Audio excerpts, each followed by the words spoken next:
चलिए बच्चों, अपनी मैराथन सीरीज में आज हमारे पास में है gratuity act. Gratuity act 1972। Gratuity क्या होता है? देखिए, एम्प्लॉयर अपने एम्प्लॉइज को एक लमसम अमाउंट देता है एम्प्लॉय के रिटायरमेंट पे, क्योंकि आपने इतने साल तक एम्प्लॉयर के लिए काम करा। तो आपके फ्यूचर को ध्यान में रखते हुए, आपके फ्यूचर की सर्वाइवल को इजी बनाने के लिए एम्प्लॉयर एक गिफ्ट देता है। पुराने जमाने में जमीन दिया करते थे, कैटल्स दिया करते थे, या खेत दे दिया करते थे। अब आज के टाइम पे एक फिक्स अमाउंट दे देते हैं, जिससे कि आपका जो बुढ़ापा है वो पूरे अच्छे से निकल सके, आप उसको यूज करके इन्वेस्टमेंट कर सकें। तो अंडर द ग्रेचुटी एक्ट 1972 वो अमाउंट आपको देना होता है। अब पहले तो ये सब दिया करते थे, लेकिन अब तो ग्रेचुटी एक्ट में अमाउंट ही देना पड़ेगा। पहले ये सब ऑप्शनल था, मतलब एम्प्लॉयर अपनी मर्जी से देता था, लेकिन अब कंपलसरी है। तो अब सवाल आता है, किसको ग्रेचुटी मिलेगी, कब मिलेगी, सबसे बड़ी बात है कितनी मिलेगी। तो देखिए क्या कहता है ग्रेचुटी एक्ट के बारे में। तो हमने क्या लिखा? By virtue of gratuity act it becomes compulsory to pay gratuity every person who is employee of any organization on which gratuity act is applicable is entitled for gratuity। एक line के अंदर इस एक्ट का पूरा सार एक तरीके से है कि अगर आप ऐसे किसी भी ऑर्गेनाइजेशन के एम्प्लॉय हैं जिनके ऊपर ग्रेचुटी एक्ट लगता है तो आपको ग्रेचुटी मिलेगी। अब आते हैं दो सवाल की। पहला तो ये बताओ कौन से ऑर्गेनाइजेशन हैं जिनके ऊपर ग्रेचुटी एक्ट लगता ही लगता है। तो पहले तो हम लोग जो है ये बात कर लेते हैं कि वो कौन से ऑर्गेनाइजेशन है जिन पर ग्रेचुटी एक्ट लगेगा ही लगेगा, राइट। तो फटाफट से देखते हैं। पहला क्या है? Factory, oil field, mines, railway company, इन पे सब पे लगेगा। Plantation and port Jammu and Kashmir के ऊपर नहीं लगता, यानी अगर कोई plantation and port Jammu and Kashmir है तो उस वाली एंटिटीज पे नहीं लगेगा, उनका अपना अलग से एक्ट है। शॉप और एनी अदर एस्टैब्लिशमेंट। अब जब ये देखेंगे शॉप और एनी अदर एस्टैब्लिशमेंट, तो सारे ही ऑर्गेनाइजेशन आ गए इसके अंदर, ठीक है। और any other organisation as notified by CG, जैसे chamber of commerce, educational institution, trade unions, club, circus industry. मोटा मोटी अगर मैं आपसे बोलूं कि लगभग सारे ऑर्गेनाइजेशन इस एक्ट में आते हैं, तो ये बिल्कुल भी गलत नहीं होने वाला। लेकिन एक कंडीशन हमने डाली, इफ सच ऑर्गेनाइजेशन इज 10 और मोर एम्प्लॉइज। ये बहुत जरूरी है। देखो ना, ऐसा है, हम लोग हर समय सिर्फ एम्प्लॉई के बारे में नहीं सोच सकते, कभी कभी हम लोगों को एम्प्लॉयर के बारे में भी सोचना होता है, ठीक है। तो एम्प्लॉय के बारे में सोचने के साथ साथ एम्प्लॉयर के बारे में भी हमें सोचना पड़ेगा, और एम्प्लॉयर क्या बोलता है और एम्प्लॉयर का क्या रूल है। कि भैया ऐसा है, अगर हमारे ऑर्गेनाइजेशन में 10 या उससे ज्यादा एम्प्लॉय हुए तो हम ग्रेचुटी एक्ट लगा देंगे। यदि 10 से कम एम्प्लॉय हुए तो ग्रेचुटी एक्ट नहीं लगेगा। लेकिन अगर ऑर्गेनाइजेशन में एक बार 10 एम्प्लॉय हो गए तो उसके बाद चाहे 10 से कम एम्प्लॉय भी हो जाए, ग्रेचुटी एक्ट लगता रहेगा। ये बेसिकली इस पर्पस के साथ में है कि जो ऑर्गेनाइजेशन में काम करते हैं लोग, वो कम से कम इतने तो हों कि यार एम्प्लॉयर भी अफोर्ड कर सके। क्योंकि वरना अगर ऐसा करेंगे ना, कंपलसरी कर देंगे, तो जो छोटे छोटे ऑर्गेनाइजेशन है वो बेचारे अपना बिजनेस ही बंद कर देंगे। क्यों? क्योंकि वो अफोर्ड ही नहीं कर पाएंगे। अब जब अफोर्ड नहीं कर पाएंगे तो बिजनेस कैसे चलाएंगे बताओ। इसके लिए हमने क्या बोला, धंधा चलाना है तो भैया हमको खर्चा कम करना रहता है थोड़ा सा। तो हमने बोला कि ठीक है, तुम्हारे इधर 10 से कम एम्प्लॉय रहेंगे तो तुमको ग्रेचुटी नहीं देना, ठीक है। पर एक बार ग्रेचुटी एक्ट लग गया, 10 या उससे ज्यादा एम्प्लॉय हो गए, then you can not withdraw or you can not come out from this gratuity act. एक बार तो मोटा मोटी एक बात जो ध्यान रखने की है वो ये कि लगभग सारे ऑर्गेनाइजेशन को ग्रेचुटी एक्ट अपने ऊपर लगाना ही पड़ता है। अब आता है employee, who is an employee. यानी अगर आप ऐसे ऑर्गेनाइजेशन में हैं जिसपे ग्रेचुटी एक्ट लगता है और उस ऑर्गेनाइजेशन में आप एम्प्लॉय के एम्बिट में है, तो आपको ग्रेचुटी एक्ट का बेनिफिट मिलेगा, वरना नहीं। एम्प्लॉय के एम्बिट में मतलब any person who is employed for wages, right. यानी सैलरी मिलना जरूरी है, यानी अगर आपने बिना सैलरी के किसी बंदे को रखा है या वेजेस के रखा है तो उसको ग्रेचुटी नहीं मिलेगा। तो any person is employed for wages whose employment terms of employment are expressed और इम्प्लाइड, जिसके टर्म्स ऑफ एम्प्लॉयमेंट चाहे एक्सप्रेस्ड हो इम्प्लाइड। एक्सप्रेस मतलब आपको क्लियरली बता दिए गए हैं, इम्प्लाइड का मतलब होता है आपको क्लियरली नहीं बताया, लेकिन उस ऑर्गेनाइजेशन में जो आपके कैडर के एम्प्लॉय हैं सेम लेवल के, उनकी जो टर्म्स एंड कंडीशन है वही आप पर लागू होगी, तो इसको बोलते हैं इम्प्लाइड। तो any person who is employed for wages whether terms of appointment are implied or expressed and for doing any kind of the work. ये हमारे लिए बहुत ही सुंदर चीज है। यानी हमने नेचर ऑफ वर्क के अकॉर्डिंग एम्प्लॉयज में डिफरेंशिएशन नहीं करा है। आप किसी भी डेजिग्नेशन पे हो, whether you are a peon और अ गार्ड और a gardener or an executive or even the managerial person, you will be entitled for gratuity। लेकिन काम फैक्ट्री या ऑर्गेनाइजेशन से रिलेटेड होना चाहिए, इस बात का बेहद ख्याल रखें। So for doing any kind of the work, whether manual, technical or otherwise in relation to work of organization। काम जो है वो ऑर्गेनाइजेशन से रिलेटेड होना चाहिए, अगर ऑर्गेनाइजेशन से रिलेटेड काम नहीं है तो नहीं मिलेगा। तो हमने क्या बोला, एम्प्लॉय मतलब any person who is employed, तीन बातें हैं छोटी छोटी सी, who is employed for wages, point number one. Second, उसके टर्म्स एंड जो एम्प्लॉयमेंट है may be clear or expressed or employed. And third, for doing any kind of the work, right, but related to factory. ये सारी चीजें अगर पूरी होंगी तो ग्रेचुटी उस एम्प्लॉय को मिलेगी, वरना नहीं। तो अब आप जब भी किसी ऑर्गेनाइजेशन में ज्वाइन करें, जॉब करें, तो सबसे पहले आप ये देख लेना वो ऑर्गेनाइजेशन ग्रेचुएट में आता है या नहीं आता। ठीक है, बहुत आसान है देखना, मैंने कहा लगभग सभी आते हैं, 10 से ऊपर एम्प्लॉय होने चाहिए। सेकंड, यदि आप एम्प्लॉय कैबिनेट में है या नहीं, तो तीनों कंडीशन पूरी हो। जनरली ये तीनों पूरी होती ही है, सब में ऑर्गेनाइजेशन के काम करने के लिए रखते हैं, वेजेस मिलती हैं और टर्म्स एंड कंडीशन भी एक्सप्रेस या एम्प्लॉयड होती ही है। Our gratuity is payable to employ if he is in continuous service. अब ये एक नया लोचा इन्होंने डाला, जो कि इस एक्ट में सबसे कॉम्प्लिकेटेड चीज है, जिसको समझना शायद थोड़ा सा मुश्किल है, उतना भी नहीं है लेकिन हाँ थोड़ा सा मुश्किल है। आप 5 साल की कंटिन्यूस सर्विस, यहां आप एक छोटी सी गलती करेंगे जो कि मुझे लगता है ज्यादातर बच्चे करते ही हैं। वो जैसे ही पढ़ते हैं कंटिन्यूस सर्विस ऑफ 5 years या 5 years कंटिन्यूस सर्विसेज, जैसे वो ये वर्ड सुनते हैं तो उनको ऐसा लगता है कि यार हाँ मतलब 5 साल की सर्विस लगातार करा तो ही मिलेगा। नहीं, यहाँ आप ध्यान से पढ़ें, 5 years कंटिन्यूस सर्विस नहीं है, continuous service comma of 5 years, दोनों में डिफरेंस होता है। यहाँ लॉ में हर एक शब्द का मीनिंग बदल जाता है। तो कंटिन्यू 5 years कंटिन्यूस सर्विस लिखा होता तो वही मतलब निकलता जो आप सोच रहे हैं, लगातार 5 साल काम करा। Continuous service comma of 5 years, यानी ऐसे कोई भी 5 साल जिसमें हर साल आपने कंटिन्यूस सर्विस दी। कोई भी ऐसे 5 साल, जैसे आपने किसी ऑर्गेनाइजेशन में 10 साल नौकरी करी, तो हमें 10 में से कोई भी ऐसे 5 साल चाहिए जिसमें हर साल आपने कंटिन्यूस सर्विस दी। जरूरी नहीं वो कंटिन्यूटी में हो, कोई जरूरी नहीं, कोई से भी 5 साल, 10 में से कोई से भी 5 साल, आपने 9 साल नौकरी करी तो 9 में से कोई भी 5 साल, 25 साल नौकरी करी तो कोई भी 5 साल। ग्रेचुटी तो आपको उसी के हिसाब से मिलेगी जितने दिन आपने काम करा। आप दो बातों में डिफरेंस कीजिएगा वरना गलती हो जाएगी। ग्रेचुटी तो उतने ही सालों की मिलेगी जितने साल आपने काम करा। 10 साल काम करा तो 10 साल के हिसाब से मिलेगी, 25 साल काम करो तो 25 साल के हिसाब से मिलेगी। हम अभी ग्रेचुटी कितनी मिलेगी ये नहीं पढ़ा रहे, मगर मिलेगी नहीं मिलेगी वो देख रहे हैं। तो आपने अगर आपके टोटल सर्विस पीरियड में कोई से भी 5 साल ऐसे हैं जिनमें आपका कंटिन्यूस सर्विस रहा, तो आपको ग्रेचुटी मिलेगी, वरना नहीं। अब ये 5 साल कौन से हो सकते हैं जिनमें आपको कंटिन्यूस सर्विस मिलनी चाहिए, हम बताएंगे आपको कि किस किस ईयर को बोलोगे मैंने कंटिन्यूस सर्विस दी। आप ऐसे कौन से ईयर को बोलोगे कि मैंने कंटिन्यूस सर्विस दी, वो ईयर हमें देखना पड़ेगा। एक चीज तो भी हम देखेंगे, कंटिन्यूस सर्विस ऑफ 5 years का मतलब क्या है, राइट। उससे पहले लेकिन हम एक छोटा डिस्कशन कर रहे हैं। अभी हमारे पास दो बातें क्लियर हो गई। एक तो आप उस ऑर्गेनाइजेशन में काम करें जिसके ऊपर ग्रेचुटी एक लगता है, तो उसके लिए हमने कहा वहां पे 10 या ज्यादा एम्प्लॉय। सेकंड, आप एम्प्लॉय के एम्बिट में आते हो। और तीसरा, आपका 5 years कंटिन्यूस सर्विस, वो मैं आपको बताऊंगा कि 5 years का मतलब, कंटिन्यूस सर्विस ऑफ 5 years का मतलब क्या है। उससे पहले हम एक छोटी सी बात करते हैं, ग्रेचुटी मिलती कब है। When gratuity is payable, it is payable either on death or on permanent disablement due to the accident in working. अगर डेथ हो जाती है या आपका काम करने के दौरान परमानेंट डिसेबिलिटी आ जाती है, तो उस केस में आपको ग्रेचुटी मिल जाएगी, तभी जिस दिन ये इवेंट होगा। और अच्छी बात मालूम है क्या है, इसमें वो 5 years कंटिन्यूस सर्विस वाला फंडा नहीं लगेगा। यानी डेथ हो गई लेकिन आपका जो कंटिन्यूस सर्विस ऑफ 5 years में से 3 ही साल है, कोई बात दे देंगे। परमानेंट डिसेबिलिटी में भी ऐसा है, लेकिन अब यहां भी बहुत माइन्यूट सा डिफरेंस है। डेथ कब कहां कैसे होती है उससे कोई लेना देना नहीं है। डेथ हुई, ग्रेचुटी मिल जाएगी, और 5 साल की कंडीशन भी नहीं देखेंगे। यानी आपने नौकरी करी 9 साल, ग्रेचुटी 9 साल के हिसाब से मिलेगी। लेकिन वो जो 5 साल है, 9 में से कोई भी 3 साल ही ऐसे मिल पाए जिनमें आपका कंटिन्यूस सर्विस था। होना तो 5 चाहिए था, कंटिन्यूस सर्विस 3 ही है 9 में से, तो वैसे देखो तो ग्रेचुटी नहीं मिलनी चाहिए, लेकिन हम देते हैं। परमानेंट डिसेबिलिटी में वो तभी हो जब वर्किंग के दौरान एक्सीडेंट हुआ।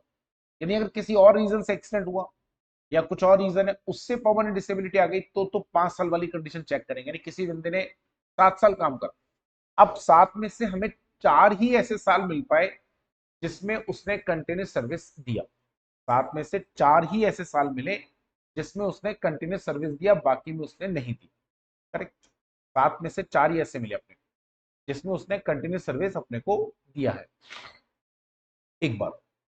अब परमानेंट डिसेबिलिटी आ गई काम करने के दौरान, तो उसको पूरे 7 साल के हिसाब से ग्रेचुइटी मिल जाएगी, 5 साल कंडीशन। किसी और रीजन से अगर परमानेंट डिसेबिलिटी आई किसी और रीजन से, तो हम 5 साल वाली कंडीशन देखेंगे। अब यहाँ उसके 4 ही साल हो रहे हैं ग्रेचुइटी। बाकी दो केसेस क्या है, सुपर एनिमेशन एंड रिटायरमेंट। अच्छा, यहाँ आपको छोटा सा फर्क समझना पड़ेगा। बहुत सारे बच्चों को सुपर एनिमेशन और रिटायरमेंट में डिफरेंस ही नहीं पता। एक्चुअली रिटायरमेंट का मतलब जो आप समझते हो ना, वो रिटायरमेंट का मतलब नहीं होता। वो गलत है, उसको रिटायरमेंट नहीं बोला। ठीक है, वो कॉमन पार्लेंस में बोला जाता है, सब जगह चलता है, चल रहा है, इसीलिए हो सकता है कि आप भी वही समझते रहे हो। लेकिन सुपर एनिमेशन का मतलब वो बिल्कुल नहीं होता रिटायरमेंट का, जो आप उसको सुपर एनिमेशन कहते हैं। यानी तो एज, जब आपने अपॉइंटमेंट लिया होगा, ज्वाइन किया होगा, तो उस समय आपको एक एज बताया होगा कि उस एज के बाद आप काम नहीं कर सकते ऑर्गेनाइजेशन। तो उस एज को आप अपना काम करना बंद कर देंगे, उसको बोलते हैं सुपर एनिमेशन। ये एज अलग अलग होती है, आपके जो टर्म्स ऑफ एम्प्लॉयमेंट है उसके हिसाब से होगी। हो सकता है 58 साल हो, 60 साल हो, कहीं 55 साल है, कहीं 50 साल ही होती है, कहीं 35 साल है, जो भी है हम उसमें नहीं जाना चाहते कि कहाँ क्या दे रखा है। तो टर्म्स ऑफ एम्प्लॉयमेंट में जो भी एज दी है, उस दिन के बाद आप काम नहीं करोगे, इसको बोलते हैं सुपर एडिक्शन। और अगर इसके अलावा किसी और रीजन से आपने ऑर्गेनाइजेशन छोड़ा, रिजाइन कर दिया, आपको नौकरी से निकाल दिया गया, आपने वीआरएस ले लिया, वॉलंटरी रिटायरमेंट, ये सबको बोलते हैं रिटायरमेंट। आप समझे मेरी बात? हाँ, अब देखो यहाँ लिखा हुआ superannuation, if a person attain the age, कौन सी age? Age mention in the terms of employment on which he ceases to work. वो एज जो कि टर्म्स ऑफ एम्प्लॉयमेंट में मेंशन है, उस एज के आने पर जब आप अपना काम करना बंद कर देंगे, तो उसको सुपर एनुएशन कहा जाता है। Retirement if employ ceases to work for reason other than superannuation, काम के अलावा किसी और रीजन से अगर आपने छोड़ा नौकरी, तो उसको बोलते हैं रिटायरमेंट। पर चिंता की कोई बात नहीं है, ग्रेचुइटी सुपर एनुएशन के केस में भी मिल जाएगी और रिटायरमेंट के केस में भी। लेकिन इन दोनों में वो 5 साल वाली कंडीशन देखनी पड़ेगी। हरी बात समझिए, ये बहुत इंपॉर्टेंट है। यहां तक कोई दिक्कत मेरे हिसाब से नहीं होनी चाहिए, बिल्कुल आसान। अब सवाल आता है ग्रेचुइटी मिलेगी किसको। ये थोड़ा सा कॉम्प्लिकेटेड सा है, नहीं वैसे कॉम्प्लिकेटेड नहीं है, लेकिन इंपॉर्टेंट है, इसलिए इस पर हम इतना डिस्कशन कर रहे हैं। यदि एम्प्लॉय की डेथ हो गई, तो मिलेगा उसके नॉमिनी को, और अगर नॉमिनी का नाम उसने नहीं बताया, वैसे तो बताना पड़ता है, आगे हम पढ़ेंगे कि आपको जॉब ज्वाइन करने के 1 साल के अंदर अंदर नॉमिनी का नाम बताना पड़ेगा, तो फिर लीगल ही है। जनरली नॉमिनी को मिलता है, मैंने कहा ना, नॉमिनी का नाम बताना कंपलसरी है। जिस दिन आपने जॉब ज्वाइन करा, उसके 1 साल के अंदर अंदर आपको नॉमिनी का नाम बताना कंपलसरी है, तो नॉमिनी को मिलेगा। और अगर बंदा जिंदा खुद है, तो इंप्लॉय को खुद को मिलेगा। भाई अगर देखो, डेथ या परमानेंट डिसेबिलिटी, तो फिर उसके लीगल ईयर को, या सॉरी नॉमिनी। और अगर नॉमिनी नहीं है किसी केस में, तो legal year, otherwise nominee. Second, अगर एम्प्लॉय डेथ जिंदा है, तो खुद को मिलेगा। अब मुद्दा क्या है? मुद्दा है नॉमिनी। नॉमिनी में मैं आपको 2-3 बातें बताऊंगा, जरा ध्यान से सुनिएगा। वैसे आगे अलग से पूरा एक प्रोविजन है, बट शॉर्ट में भी सुन लीजिए। पहली चीज तो, नॉमिनी आप सिर्फ रिलेटिव को ही बना सकते हो, नॉन रिलेटिव को नॉमिनी नहीं बना सकते। ठीक है? यानी कोई ना कोई आपका रिलेटिव ही बनेगा नॉमिनी, हर किसी को नॉमिनी नहीं बनाया जा सकता। लेकिन जिस समय आप नॉमिनेशन दे रहे हो, फर्ज कीजिए उस समय आपका कोई फैमिली मेंबर नहीं। कई बार ऐसा होता है ना, कोई अनाथ बच्चा है, अब ठीक है वो पढ़ लिख लिया उसने, तो नौकरी वोकरी ज्वाइन कर ली, और फैमिली नहीं, माता पिता भाई बहन कोई नहीं। तो अभी आप किसी को भी बना सकते हो, लाइक अपनी गर्लफ्रेंड को बना दिया आपने, प्रेमिका बना दिया आपने, या कोई और व्यक्ति है आपका दोस्त वगैरह है, उसको बना दिया। लेकिन जैसे ही आपकी फैमिली बन गई, तो अब आपको अपने फैमिली मेंबर को ही नॉमिनी बनाना पड़ेगा, बल्कि जो पुराना नॉमिनेशन है वो ऑटोमेटिकली कैंसिल हो जाएगा। जैसे उदाहरण के तौर पे, हंसी मजाक की बात है लेकिन थोड़ा पॉइंट को समझना। मान लीजिए किसी व्यक्ति, कोई अकेला है, माता पिता भाई बहन कोई नहीं, अकेला। अब उनकी एक प्रेमिका है। अब उन्होंने जॉब ज्वाइन करा, कोई रिलेटिव है ही नहीं, तो नॉमिनी किसको बनाए? तो उन्होंने अपनी प्रेमिका को बना दिया। बड़ा बड़ा प्रेम करते थे बहुत ज्यादा, उन्होंने बना दिया। कोई दिक्कत नहीं, एलिजिबल है, एलिजिबल, अलाउड, कोई दिक्कत। लेकिन अगर मान लीजिए उनकी शादी हो गई, और शादी किसी और से, दुर्भाग्य से, तो भाई साहब पुराना नॉमिनेशन अपने आप कैंसिल हो गया। क्योंकि शादी होने के बाद तो रिलेटिव है ना, पत्नी है, अब पत्नी है तो रिलेटिव है, तो रिलेटिव को बनाना पड़ेगा। और अगर उन्हीं महिला से शादी हो गई, बहुत बढ़िया हो जाएगा काम। तो ऐसे केस में भी नॉमिनेशन तो पुराना एक बार कैंसिल होगा, दोबारा आपको करवाना पड़ेगा, क्योंकि पहले आपने उसको प्रेमी का दिखा रखा होगा, पत्नी थोड़ी दिखा रखा होगा, तो वो तो नॉमिनेशन कैंसिल होगा। अभी आपको दोबारा, वो ठीक है, वही सेम नाम आ जाएगा, लेकिन अब प्रोसेस तो है ही ना यार। देखो, प्रोसीजर तो फॉलो करना पड़ेगा ना। ऐसे थोड़ी ना कोई आदमी शमशान के आगे मर गया तो वहीं फूक देंगे, हॉस्पिटल तो लेके जाएंगे ना, घर तो लेके जाएंगे ना उसको, घर से उसको प्रॉपरली लेकर आएंगे ना प्रोसेस के साथ में। ऐसे थोड़ी कि कब्रिस्तान के आगे मरा बोलो गाड़ो यहीं पे, क्या घर लेके जाना उसको, ऐसा थोड़ी ना करते। तो इसीलिए प्रोसेस है, बस इतनी सी बात, ये ध्यान में रखना।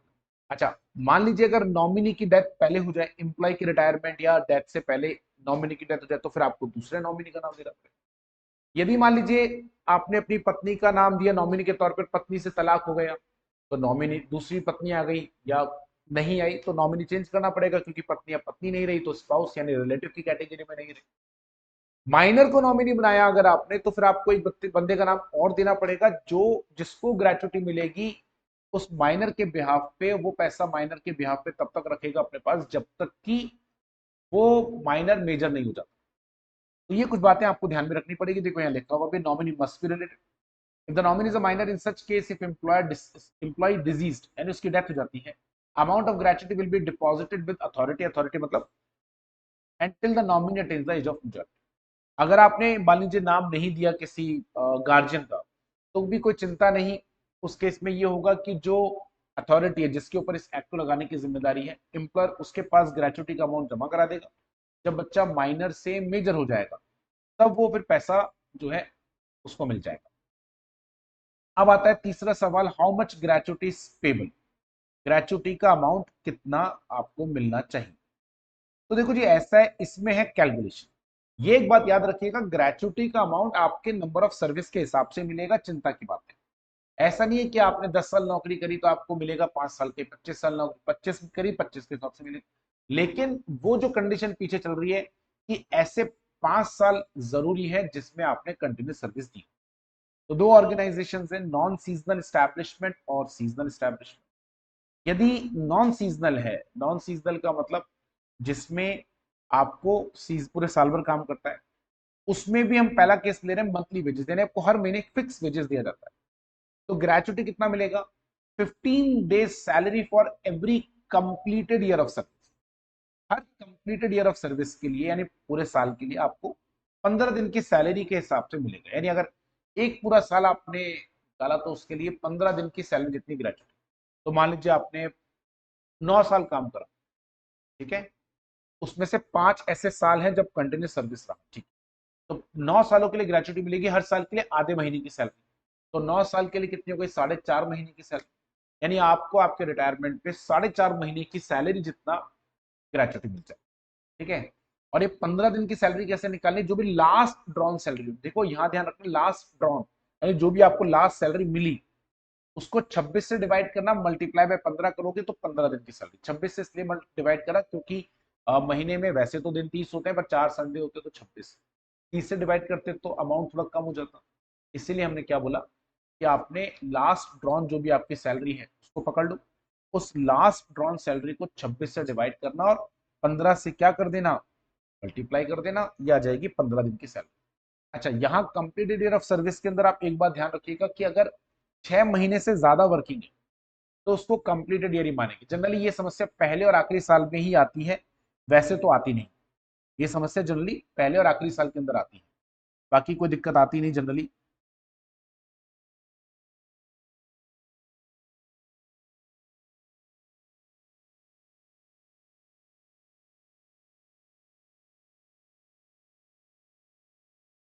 एक मिनट बेटा, तो मैंने एक एग्जाम्पल भी दे रखा है आपको, उससे और अच्छे समझ में आएगा।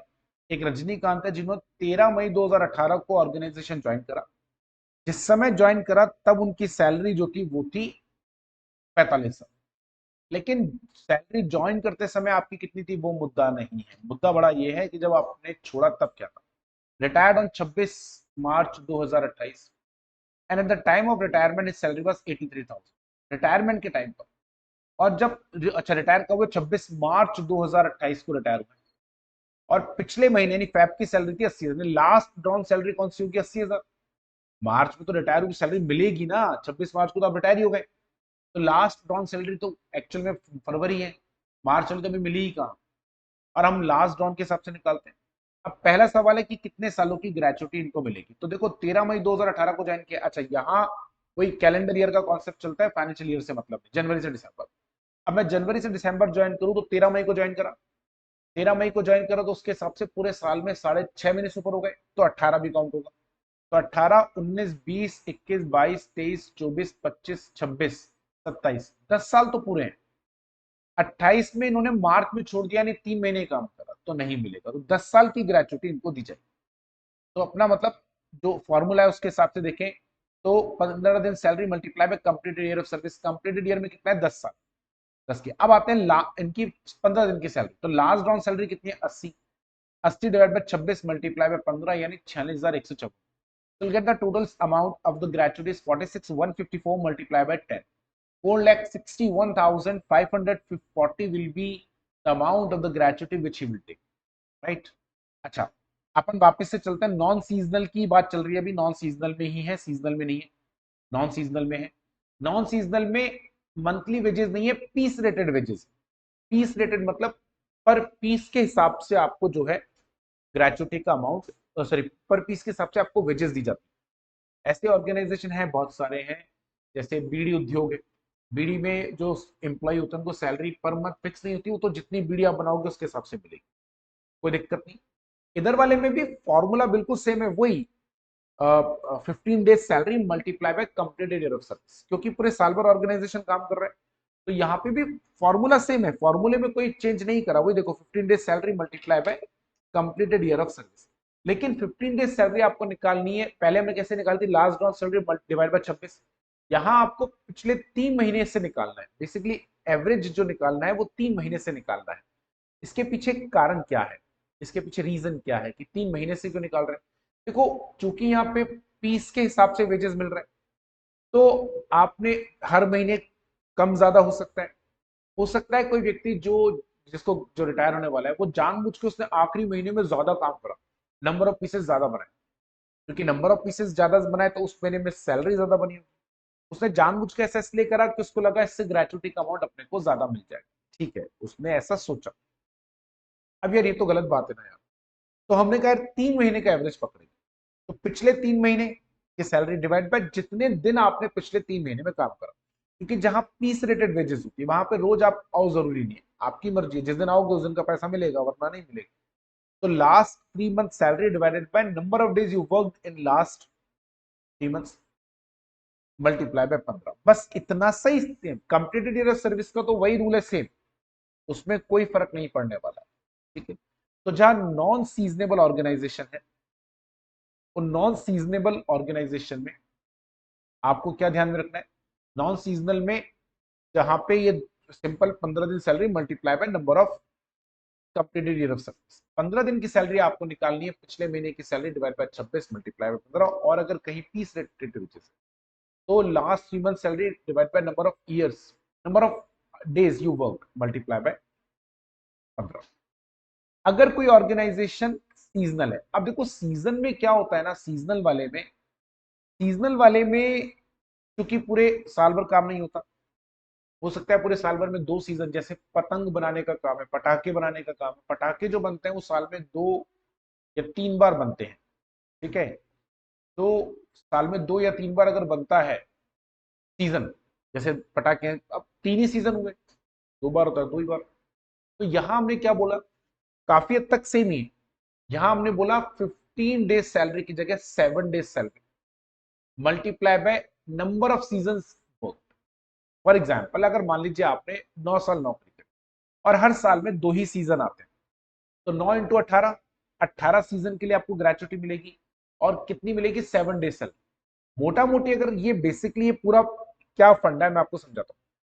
कोई भी बिजनेस जो सीजनल होता है, ऐसा जनरली माना जाता है ना, उसी जनरली ऐसा जनरली माना जाता है कि साल में 2 ही सीजन होते हैं। आप अगर एक देखेंगे कोई भी बिजनेस जो सीजनल नेचर का है, जैसे मैंने पटाखे बनाने की बात की, जनरली साल में 2 या 3 बार, 2 बार, एक तो देखो साल में शादियों का सीजन 2 ही बार आता है, एक तो नवंबर से मार्च और एक जून जुलाई के आसपास ना, ये अप्रैल मई जून, उसी समय दिवाली भी आती है नवंबर में। तो एक तो दिवाली से जस्ट पहले, और एक दिसंबर जनवरी, जनवरी फरवरी मान लो, यानी एक तो सीजन आएगा जुलाई अगस्त सितंबर, एक आएगा जनवरी फरवरी मार्च, ठीक है। पतंगों में भी जनरली 2 या 1 ही सीजन आता है, जैसे जनवरी में होता है तो अक्टूबर नवंबर दिसंबर में तो होता ही है। कुछ जगह ऐसा है कि जुलाई में या जून में कोई फेस्टिव आता है, गंगा दशहरा कुछ काइंड ऑफ बोलते हैं, उसमें भी पतंगे काफी उड़ाई जाती हैं। तो आपने साल में 2 ही सीजन देखे, लेकिन हमने कहा लेकिन कहीं पे 3 भी हो सकता है, कहीं एक भी हो सकता है। अब 2 सीजन में साल में पकड़ता हूं, और एक सीजन के लिए आप 7 दिन की सैलरी दे रहे हो, तो 2 सीजन के लिए हो गई 14 दिन। यानी एक साल में अगर 2 सीजन है तो आपको 14 दिन की सैलरी बराबर ही आ गया ना। वहां पे भी तो इससे, जहां पे नॉन सीजनल है वहां पे भी तो हमने क्या करा, एक साल के लिए 15 दिन की सैलरी, यही तो करा आपने। तो मोटा मोटी आप बराबर से पे, वो बहुत ज्यादा फर्क नहीं है, मोटा मोटी बराबर से पे। समझना जरा मेरी बात को ध्यान से, मोटा मोटी दोनों में अब बराबर से पे। तो ऐसे में हमने क्या बोला कि जो ग्रेचुटी है वो मिलेगी 15 दिन की सैलरी की जगह 7 दिन की, लेकिन मिलेगी फॉर सीजन। तो 2 सीजन है तो 2 सीजन के हिसाब से मिलेगी, इन्हें तो 3। जनरली बराबर ही आती है। अब किसी की किस्मत अच्छी है, साल में 3 सीजन है तो एक अलग बात, साल में एक ही सीजन तो उस बेचारे का नुकसान हो गया। तो हमने क्या बोला, ग्रेचुटी जो है पेबल कितनी रहेगी, 7 days salary multiply by number off season worked during the employment. 7 days salary कैसे निकालें, जो भी last day salary divide by 26 multiply by 15 years worked in a cracker factory, तो फैक्ट्री वर्क्स फॉर 3 times इन अ, यानी 3 season है तो भाई साहब इसको फायदा मिलेगा। अब इसने अगर 15 साल काम करा और हर साल 3 सीजन होते हैं, तो इसको 45 सीजन की सैलरी मिलेगी। 15 years काम करा, हर साल 3 सीजन होते हैं, 45 सीजन, तो and for each and every season he will get the salary of 7 days. तो 45 के हिसाब से अगर मैं चलूं, 7 से मल्टीप्लाई करता हूं, तो मोटा मोटी ये जो आएगा 45 मल्टीप्लाई बाय 7 कितना आएगा, 315 डेज का सैलरी मिलेगा। 315 डेज की सैलरी को अगर मैं वैसे मंथ के हिसाब से निकालूं तो लगभग लगभग ना आया था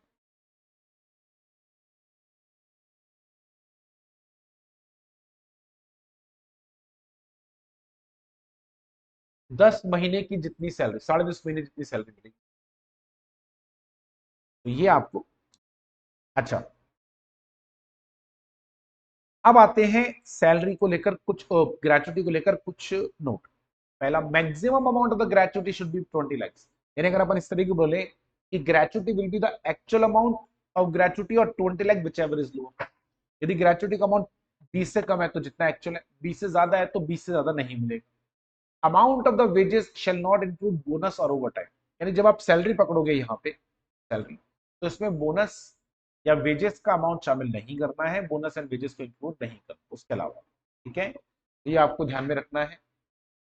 नोट, अच्छा, if an employ is govern by any other scheme in which benefit equal to or more than above benefit, that is benefit of gratuity act, then gratuity act will not be applicable। देखो क्या ना, अपने को बेकार का मुद्दा नहीं उठाना है, पार्लियामेंट नहीं है ना।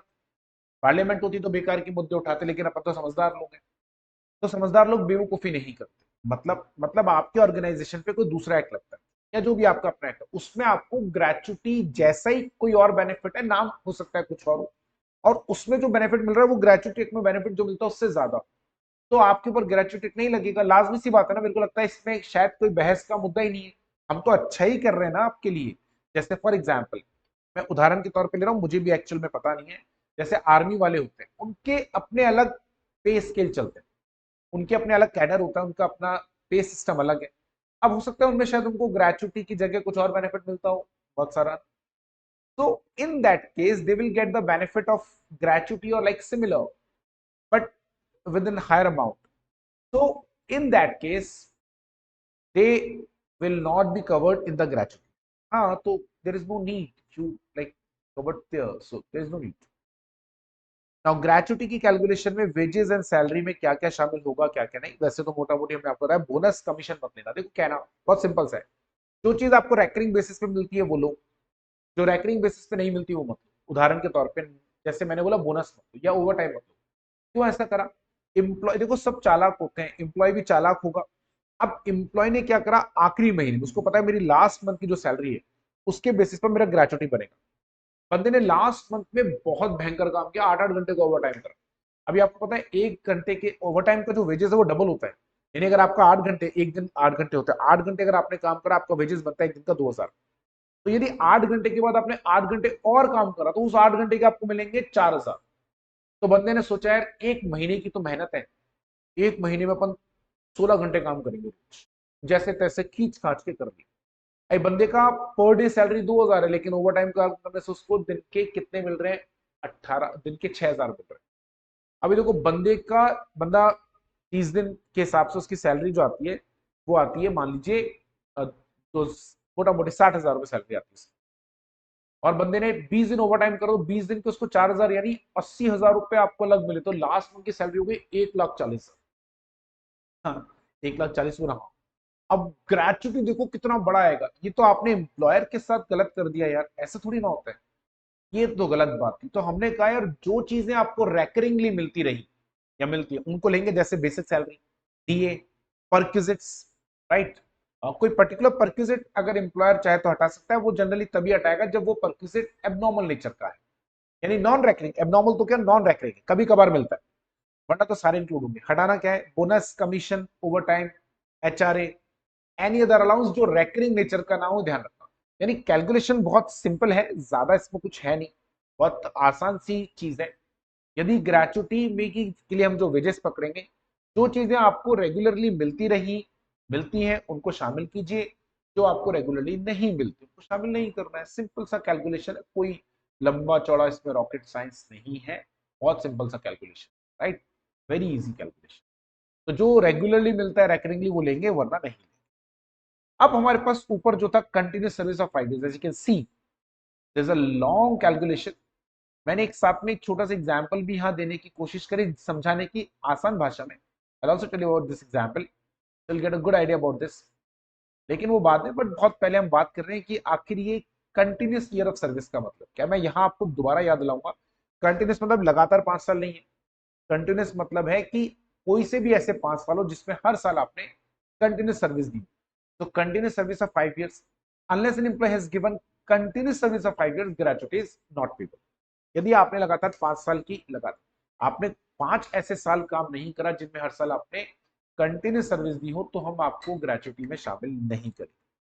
अब सवाल आता है कि कौन से साल को आप ये मानते हो कि मैंने कंटिन्यूस सर्विस दी? ऐसा कौन सा साल होगा जब आप ये मानोगे कि आपने कंटिन्यूस सर्विस दिया है? तो उसके लिए हमें क्या करना है, अब कैसे निकालना है? देखो, इफ एन बहुत आसान है, दो तरीके हैं। पहला है जिसमें आपको हर एम्प्लॉय के लिए कैलकुलेशन अलग अलग करनी पड़ेगी, दूसरे वाले में सिंपल है, कैलकुलेशन जैसा कुछ नहीं है। पहला देखो, if an employee has worked throughout the year, अगर किसी एम्प्लॉय ने पूरे साल भर काम करा है, if an employee has worked throughout the year, तो एक्सक्लूडिंग दीज डेज, तो हम ये मान लेंगे कि आप कंटिन्यूस ईयर थे। मैंने क्या बोला? कंटिन्यूस मतलब लगातार 5 साल नहीं है। उस ईयर को कंटिन्यूस ईयर ऑफ सर्विस मानना है जिसमें आपने इन दिनों को छोड़ के बाकी पूरे दिन आ पाए, जैसे official holidays, Saturday Sunday, right, और जो बल्कि ना नेशनल हॉलीडेज वगैरह होते हैं। फॉर एग्जाम्पल, अगर आपका organisation 5 days in a week है, तो सैटरडे संडे आओ, तो सैटरडे संडे को आप नहीं है, ठीक है, कोई दिक्कत नहीं है, अलाउड है। नेशनल हॉलीडेज है पूरे साल भर में 20। सिकनेस, सीएलपीएल मिलता है ऑर्गेनाइजेशन में, एक्सएलपीएल उतना ही जितना कि आपको ऑर्गेनाइजेशन देता है, जनरली 2 छुट्टी पर मंथ के हिसाब से अलाउड होती है। एक्सीडेंट हो गया उसकी छुट्टी, लीव या leave without absent without leave, leave मतलब आपको जितनी छुट्टी अलाउड है देखो इसमें से लेना ही है। सिकनेस, सीएलपीएल मिलता है ऑर्गेनाइजेशन में, हर ऑर्गेनाइजेशन में होता है, ठीक है, हर ऑर्गेनाइजेशन में होता है। तो यदि आप लीव पर हैं या एब्सेंट विदाउट लीव है, ले ऑफ, स्ट्राइक, लॉकआउट, ये ले ऑफ मतलब फैक्ट्री बंद है, स्ट्राइक कर रखी है, आप नहीं आ पा रहे, तो उस दिन नहीं आओगे। सैलरी उस दिन की मिलेगी नहीं मिलेगी वो मुद्दा नहीं है, वो एक अलग मुद्दा है। जैसे आपने लीव ली, लीव की सैलरी कट गई, कोई बात नहीं, लेकिन मेरे को तो ये बताओ, मैं मेरे को उसको कंटिन्यूस ईयर ऑफ सर्विस में मानोगे क्या? अब मान लो मैंने 365 दिन है साल में, 104 सैटरडे संडे, तो 365 माइनस 104 कितना हो गया? ये हो गया 261, 261, राइट, 261। अब मान लीजिए जो है उसमें से एक्सीडेंट हो गया, ऑर्गेनाइजेशन के अंदर कोई दुर्घटना घट गई थी। ये एक्सीडेंट कौन सा है? जो ड्यूरिंग द वर्क हुआ, उसकी वजह से मुझे 6 दिन का छुट्टी लेना पड़ा, तो 61, 261 माइनस 6 यानी 255। पूरा ऑर्गेनाइजेशन मुझे हर महीने की 2 छुट्टी मिलती है, तो 12 महीने की कितनी हो गई? 24 छुट्टी। ये 24 छुट्टी अलाउड है, आपको अलग से दी जाती है, हर ऑर्गेनाइजेशन कहीं 2 मिलती है, कहीं 2.5 मिलती है, ये 2 छुट्टी है। तो साल की 24, उसी में से आपने सिकनेस लीव लिया या आपने कोई और लीव लिया, 24 में से आपने 20 दिन छुट्टी ली, तो 255 माइनस 20 235। अब और 3 दिन स्ट्राइक रहा 232। हमें नहीं पता आपको सैलरी कितनी मिलेगी, हमें बात है कि इसके अलावा मतलब 232 डेज तो आए थे ना, ये सब माइनस कर दिया, हाँ 232 डेज आए, मतलब इस साल आपने कंटिन्यूस सर्विस दी है। 232 से कम आते तो हम आपको फिर कंटिन्यूस सर्विस में नहीं मानते। बिल्कुल सिंपल सा है, यानी आपके जो वर्किंग डेज है उनमें से ये दिन हटा दो आप, जो टोटल नंबर ऑफ ईयर्स है उनमें से ये डे हटा दो, क्योंकि इस दिन तो आपको नहीं आना होता। इसके अलावा जो बाकी दिन बचे उसमें अगर आप आए हो तो हम ये मानेंगे कि आप कंटिन्यूस सर्विस में हो, वरना ये माना जाएगा कि आप कंटिन्यूस सर्विस में नहीं। ये बड़ा सिंपल सा एक फंडा है। चलिए आगे आओ। अभी मैंने आपको बताया, देखो यहाँ पे हमने कैलकुलेशन भी करा है छोटा सा, ऐसी मैंने जनरली कैलकुलेशन समझाया बच्चों को, आपको भी समझाता हूँ। मान लीजिए 365 दिन है, मैं यहाँ पर एग्जाम्पल थोड़ा सा चेंज कर रहा हूँ, ये मानते हुए कि ऑर्गेनाइजेशन जो है वो साल में अ, सिर्फ संडे की छुट्टी करता है, वीक में सैटरडे को ऑफ होता है, अभी सैटरडे संडे वाला ले लिया, तो 52 संडे की लीव मिलेगी आपको। मान लीजिए 18 नेशनल हॉलीडेज, वो उस दिन भी आप नहीं आओगे। देखो आप समझो इस बात को, क्या मतलब है कंटिन्यूस, आप कॉन्सेप्ट समझोगे ना तो आपको ये समझने में दिक्कत नहीं आएगी, लॉजिक को समझो। हमारा कहने का मतलब है कि जिस दिन और एम्प्लॉयर ने नहीं बुलाया या जिस दिन पॉसिबल ही नहीं आना एम्प्लॉयर की वजह से, तो मैं नहीं आऊंगा, तो उसमें आप ये कैसे बोल सकते हो तो साल में 365 में से 200 दिन ही आया, ये तो गलत बात हो गई। जितने दिन आपने मुझे बुलाया या जितने दिन मुझे ऑफिस आना था उतने दिनों में अगर मैं आया हूं तो मतलब मैं कंटिन्यूस सर्विस में 52 संडे मिलते हैं भाई, सबके लिए छुट्टी है, तो मैं क्यों आऊंगा? तो उसके लिए आप ये नहीं बोल सकते तुमने 50 डेज छुट्टी कर ली। 18 नेशनल हॉलीडेज है, जैसे आज राखी है मान लीजिए, या होली है, या मान लीजिए दिवाली है, तो यार वो तो नेशनल हॉलीडे है ना। 7 डेज एक्सीडेंट हुआ फैक्ट्री में, उस वजह से लीव लेनी पड़ी किसी को, 10 डेज की उसने लीव ली। अब मान लीजिए उसको पूरे वीक में, पूरे साल में कितनी लीव मिलती है, महीने में 2.5 लीव के हिसाब से पूरे 30 डेज लीव। आप भी ऑर्गेनाइजेशन जब जॉब करेंगे ना तो आपको CLPL के नाम से मिलेगा ये, है ना जी, CLPL के नाम से मिलता है। उसने कितनी लीव ली, उसने 10 लीव्स ली, ठीक है। हाँ तो ठीक है ना, कोई दिक्कत ही नहीं है, 30 मिलता है यार, 10 लिया उसने। 2 दिन स्ट्राइक रहा, उसमें उसकी गलती नहीं थी, अंदर जाने ही नहीं दे रहे थे। यानी अगर मैं इन सबको लेस कर दूं तो कितना आएगा, देखो ये नीचे वाला फिगर चेंज हो जाएगा। यदि मैं इसको लेस करूं तो 52 एंड 18 कितना हो गया, 70 एंड 80 और 89, सो आउट ऑफ 365 अगर हम लोग 89 को लेस करते हैं तो 365 माइनस 89, तो 276। अभी बंदा 276 डेज अगर आया है ऑर्गेनाइजेशन में तो वो कंटिन्यूस सर्विस में है, ठीक है।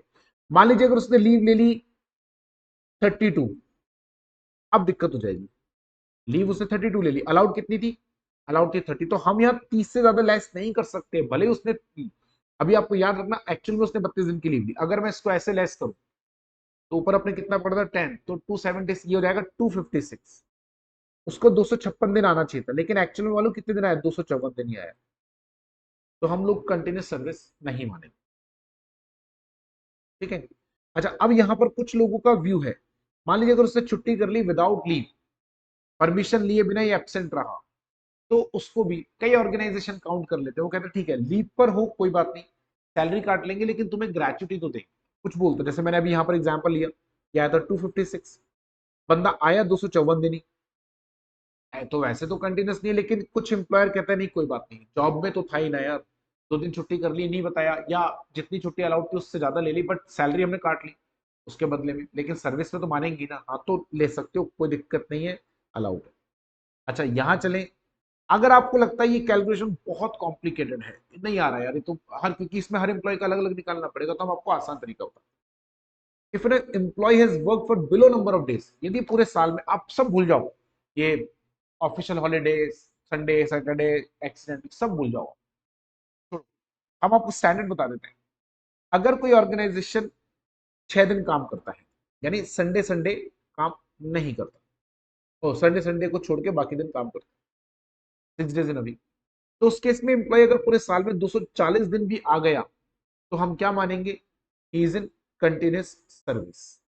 यदि पूरे साल में 40 दिन भी आ गया, 240 दिन, तो हम मानेंगे इस कंटिन्यूस, इसमें अब हम अब कुछ लेस नहीं करना है, अब कुछ लेस नहीं करना, हो गया सैटरडे संडे वनडे सब इसमें से हमने लेस कर दिया। तो बंदा अगर 240 दिन पूरे साल भर में आ गया है तो हम मानेंगे that he is in continuous service, ठीक है।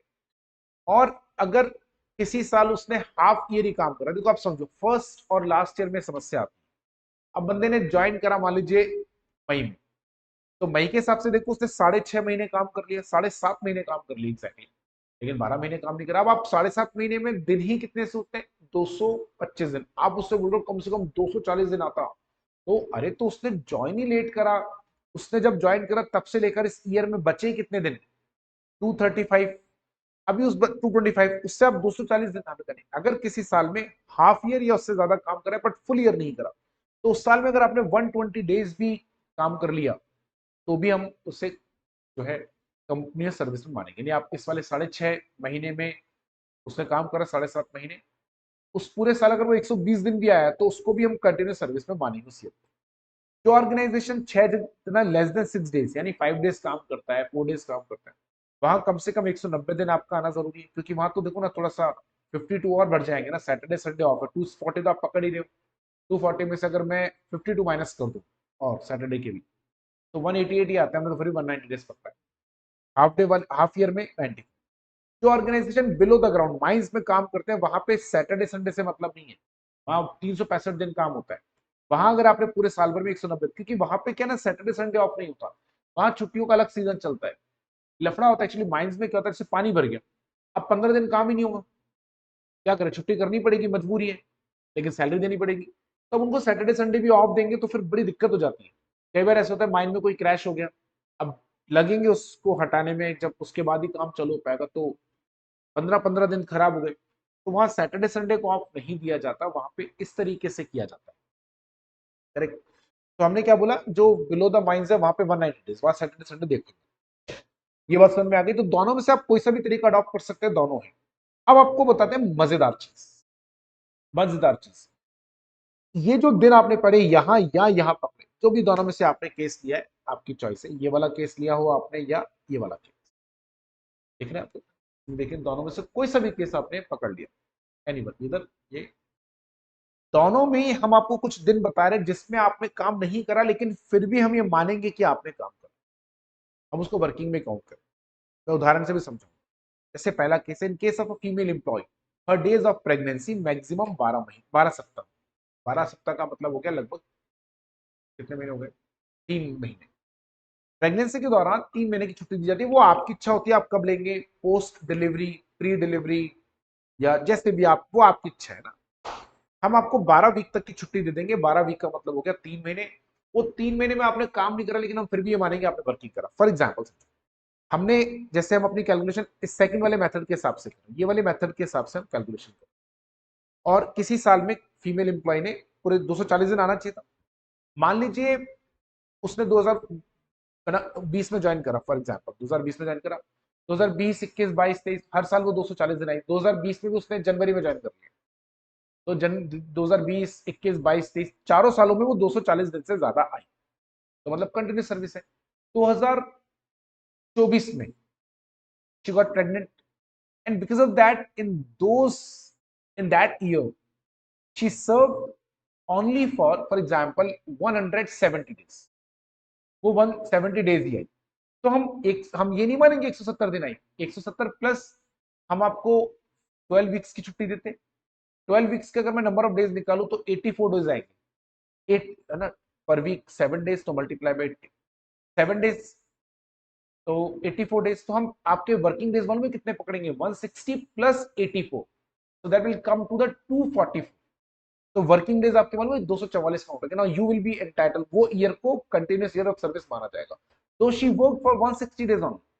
लेकिन ये प्रेगनेंसी का बेनिफिट हर साल तो नहीं मिलेगा ना यार, अब ये तो आप समझदार हैं।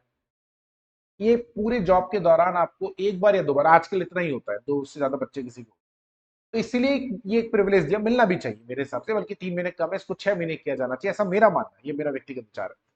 3 महीने पोस्ट डिलीवरी, 3 महीने प्री डिलीवरी, 3 महीने पोस्ट डिलीवरी, खैर एज द रूल्स, तो उसको वर्किंग में काउंट करना।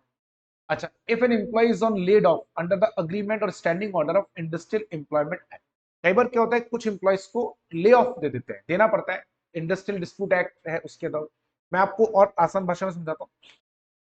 कोविड का टाइम आया था, सरकार ने बोला सब बंद करो भैया, जब तक कोविड चलेगा तब तक जो है ऑफिस बंद रहेंगे, फैक्ट्री बंद रहेगी। अब क्या करें, ऑफिस बंद है, फैक्ट्री बंद है, क्या कर सकते हैं, we don't have any option, we don't have any choice, factory बंद रहेगा। तो उस वाले केस में अगर आपका ले ऑफ इस वजह से है, ठीक है, तो हम लोग उसको भी वर्किंग में, अब सरकार ने बोला आपको याद हो तो 2020 में कितना गंदा टाइम था यार, जीवन के सबसे बुरे दिन 2020 21 22, है ना, दे वर सो पेनफुल, सर्वाइवल कितना मुश्किल था ना, घर से निकल नहीं देते।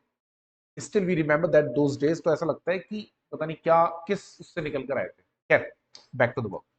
तो अब सरकार ने वो 70 दिन के लिए बंद कर दिया, I don't remember number of days, लेकिन जो भी बोले 70 डेज के लिए कोई बाहर नहीं निकलेगा, फैक्ट्री वैक्ट्री ऑफिस ऑफिस नहीं जा सकते 70 डेज।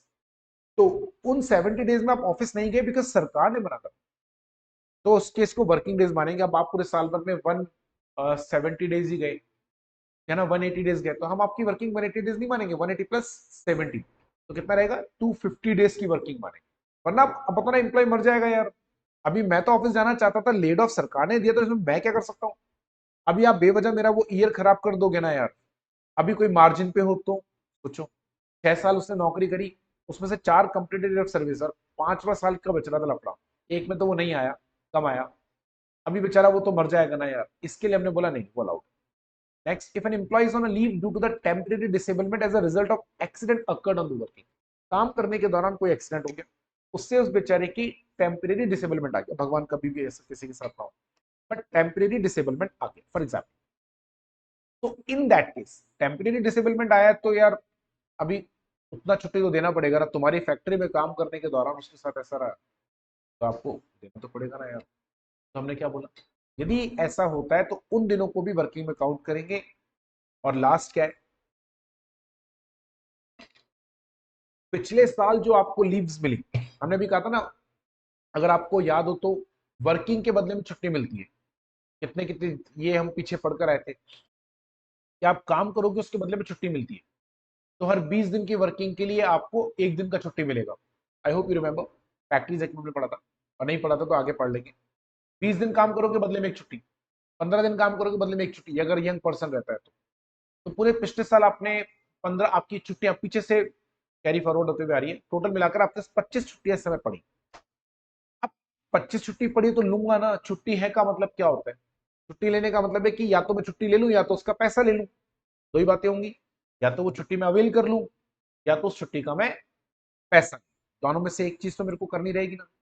अब वो छुट्टी मैं अवेल करना चाहता हूं तो अवेल कर लो, उस हम मानेंगे आपने वर्किंग करी, यानी अगर आप इस साल 205 दिन है, ठीक है, और आपकी छुट्टियां पेंडिंग पड़ी है 30, आपकी थी शादी, शादी में छुट्टियों की जरूरत पड़ती है, आपने पूरी 30 छुट्टी ली, तो हम आपकी वर्किंग जो मानेंगे, आप 215 दिन आए फॉर एग्जाम्पल पूरे साल में, हम आपकी वर्किंग 215 दिन नहीं मानेंगे, 215 प्लस 30, 245 डेज वर्किंग मानेंगे। और this is how we do that. यहां तक कोई दिक्कत हो तो बताओ, पक्का, चलिए। तो अच्छा, अगर मैं सीजनल एम्प्लॉयमेंट की बात करूं, सीजनल एम्प्लॉयमेंट में चूंकि पूरे साल भर काम नहीं होता है, तो वहां पे थोड़ा अलग तरीका, वहां ऐसे मत निकालना यार 240 120 दिन 95 डे 195, वो सीजनल है ना, तो पूरे साल भर काम नहीं होता। उधर हमने क्या बोला, जितने दिन आपकी फैक्ट्री में काम हुआ उसके अगर आप 75% डेज आए हो तो ये माना जाएगा कंटिन्यूस ईयर ऑफ सर्विस है, यानी उस साल आपने कंटिन्यूस सर्विस दी है। जितने दिन फैक्ट्री ओपन रही उसके अगर 75% नंबर ऑफ डेज में भी आपने काम करा है तो फिर उसे क्या माना जाएगा कि आपकी फैक्ट्री कंटिन्यूस सर्विस में है, ठीक है ना। In case of seasonal employment an employee shall be treated as in continuous service in any year if you work for at least 75% days of total number of working days in that year, उस साल में जितने भी number of days है उसके 75% दिन आप number of days काम हुआ, तो मान लीजिए ऑर्गेनाइजेशन में किसी साल भी 200 दिन काम होता है, एटलीस्ट आप 150 दिन आ गए, हम उस ईयर को कंटिन्यूस ईयर ऑफ सर्विस मान लें, ठीक है। यहाँ कोठारी इंडस्ट्रीज का एक छोटा सा केस लॉ है, बहुत सिंपल सा केस लॉ है, क्या लिखा हुआ है, if an employ is absent from duty without leave still the period will be considered in his service period for the purpose of gratuity। Salary आप काट लो, लेकिन लीव थे, छुट्टी थी, आपने एब्सेंट छुट्टी कर लिया, आपने कहा बताया भी नहीं, एब्सेंट हुए, लेकिन बाद में आप वापस आ गए, तो उन दिनों की आपको सैलरी तो नहीं मिलेगी, लेकिन उस दिन आप जॉब में थे ऐसा माना जाए। ठीक है, यहां तक कोई दिक्कत नहीं होनी चाहिए। यहाँ छोटा सा एग्जाम्पल और हमने लिया, मान लीजिए a person joined on 1 January 2018 and left on 24 फरवरी 2024, यानी 18, 19, 20, 21, 22, 23, 24, 23, 6 साल, 24 को तो काउंट ही मत करो क्योंकि 2 महीने काम करा। तो वैसे देखूं तो टोटल उसकी वर्किंग है 5 ईयर्स 2 मंथ्स की। 18, 19, 20, नहीं नहीं नहीं सॉरी, 6 ईयर्स, 18, 19, 20, 21, 22, 23, 6 ईयर्स 2 मंथ। अब हमें 6 साल 2 महीनों में से 5 ऐसे साल चाहिए जिसमें उसने कंटिन्यूस सर्विस दी। देखो, he will be eligible for gratuity only बस in continuous service for 5 years. हम एक एक करके निकालते हैं। 2018 में उसने 248 दिन काम करा, ठीक है, 240 दिन होना चाहिए। 2019 में उसने 251 दिन काम करा, 2020 में 265, ये कंटिन्यूस ईयर ऑफ सर्विस है, ये भी कंटिन्यूस ऑफ सर्विस है, ये भी। 2021 में 245 दिन, ये भी है। 2022 में 208 दिन ही काम करा। जनवरी टू सितंबर में 206 दिन एंड एब्सेंट फॉर 35 डेज। ठीक है, दिसंबर 2023 से 31 दिसंबर ये छुट्टी पे रहा। ठीक है, 208 दिन उसने काम करा जनवरी से सितंबर, उसके बाद छुट्टी पे चला गया। ठीक है, एब्सेंट रहा 35 डेज। फिर उसके बाद में दिसंबर 2023 से 31 दिसंबर तक भी वो एब्सेंट रहा, यानी कुल मिलाकर 35 दिन छुट्टी पे रहा। तो बताए हम उसके कितने दिन वर्किंग के मानेंगे? देखो, 206 दिन तो उसने काम करा जनवरी से लेकर सितंबर, 208 दिन इसको हटा देते हैं, 206 दिन तो काम करा, उसके बाद 35 दिन छुट्टी पे रहा। उन 35 दिनों को भी काउंट करना, छुट्टी पे तो रहा लेकिन स्टिल हम क्या बोल रहे हैं, उसको काउंट करना। राइट, उसके बाद दिसंबर में 23 दिसंबर से 31 दिसंबर छुट्टी पे रहा, 23, 24, 25, 26, 27, 28, 29, 30, 31। तो वर्किंग में कितने दिन रहा मालूम? 250 दिन।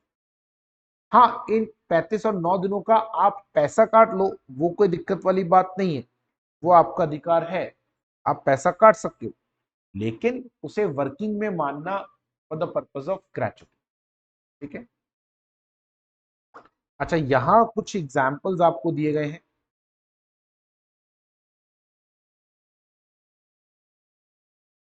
जैसे फीमेल एम्प्लॉय का एग्जाम्पल हमने लिया, वैसे मैंने आपको मोटा मोटी वैसे समझा दिया था, फिर भी एक फीमेल एम्प्लॉय है जिसने 15 सितंबर 2014 को ज्वाइन करा और 19 सितंबर 2029 को छोड़ दिया, इसका सर्विस पीरियड रहा। अब देखो, सितंबर 2024 में ज्वाइन करा तो अक्टूबर नवंबर दिसंबर 3.5 महीने काम करा, तो 2014 का तो काउंट ही मत करो, 6 साल से कम है, तो कोई 6 महीने से कम है तो कोई सेंस नहीं। छोड़ा उसने 19 सितंबर 2029 को है, सॉरी 19 को 29, सितंबर 2029 में 6.5 महीने से ऊपर काम करा, यानी 15, 16, 17, 18, 19, 20, 21, 22, 23, 24, 25, 26, 27, 28, 29, 15 साल जॉब करा उन्होंने। 15 साल, 15 years she worked for the organization, 15 years। Okay,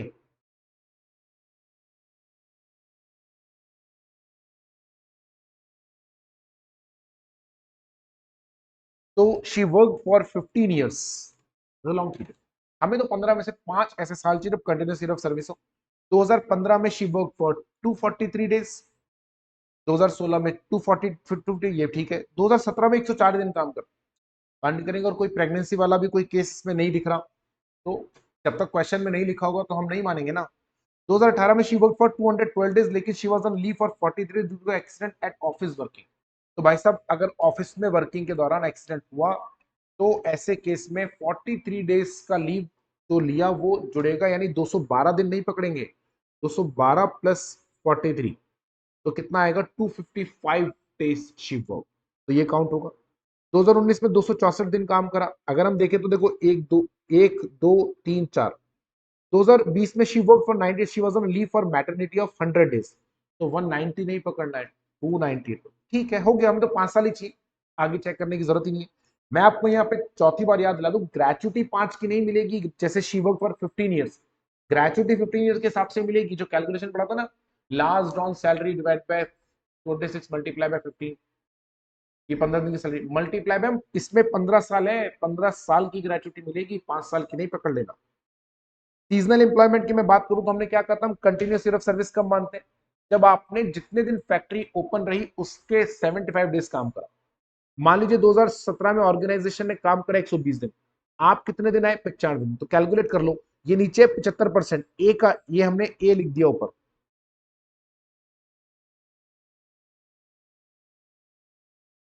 देखो ए क्या है, कितने दिन ऑर्गेनाइजेशन ने काम करा, ये उसका 75%। तो 120 का 75%, 90 दिन, आप आए 95 दिन, यानी आप 75% डेज से ज्यादा है। 2018 में नंबर ऑफ डेज कितने, 135, इसका 75% आता है 101, आप 105 डेज आए, ओके।